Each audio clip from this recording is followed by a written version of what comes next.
Breaking news. As Trump takes power, politicians around the U.S. move to make protesting an illegal action. Indiana passed a bill on Wednesday that authorizes police officers to shut down highway protesting by any means necessary.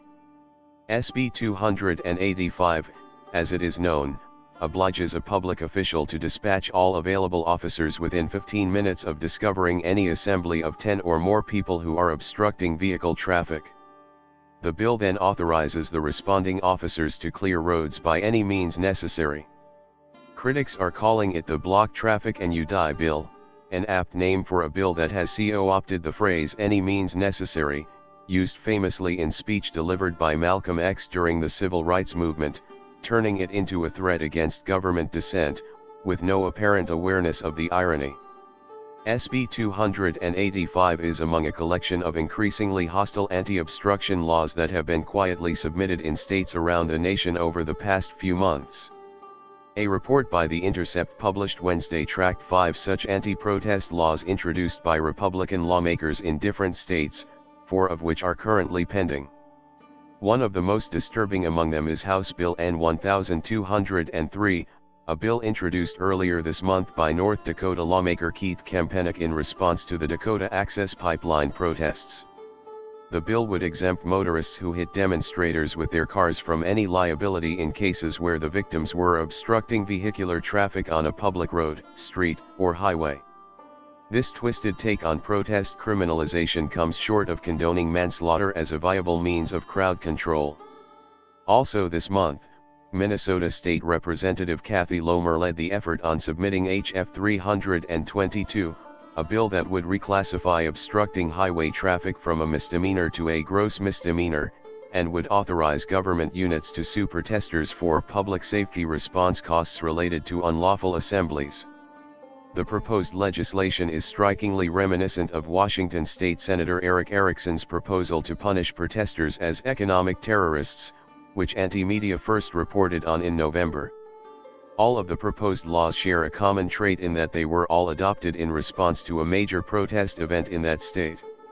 H.F. 322 was submitted shortly after a judge dismissed the riot charges against protesters who took to the St. Paul Interstate last July in a demonstration against the police shooting of Philando Castile.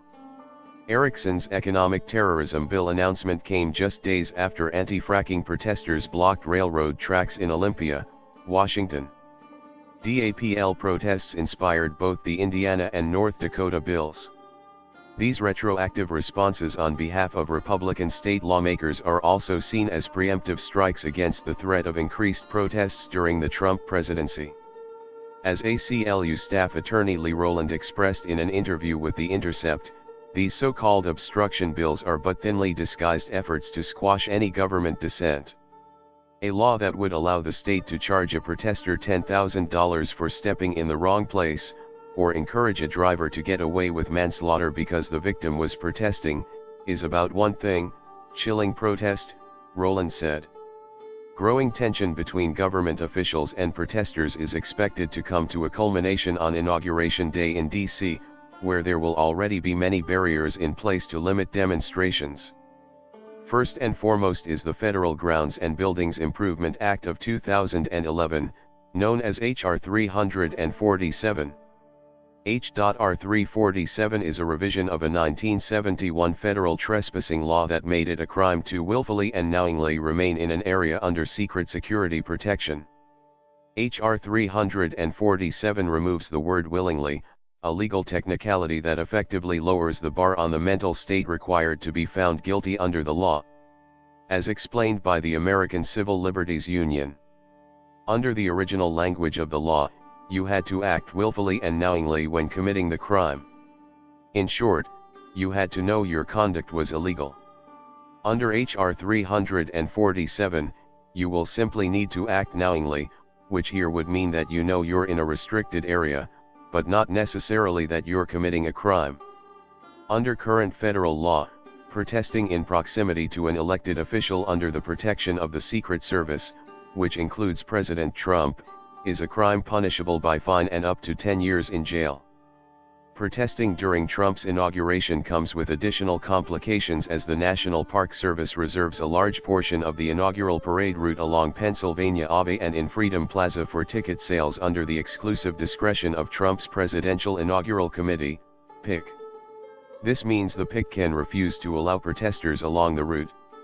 An activist group called Act Now to Stop War and End Racism, ANSWER, has been engaged in a legal battle with the National Park Service since 2005, arguing the privatization of the inauguration is an attempt to sanitize the streets of dissent.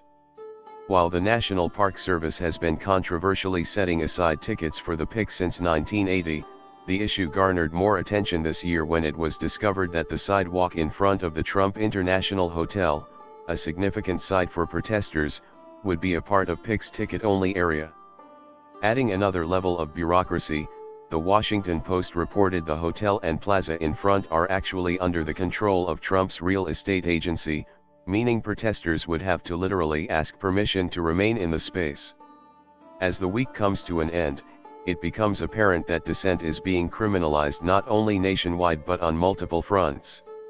Increased regulations are appearing that limit the public spaces that can be lawfully occupied in protest. Meanwhile, legislation is also being introduced to increase the negative consequences for newly unlawful protests. Should more states follow suit with Indiana, demonstrators will soon find themselves paradoxically protesting for their right to protest at all.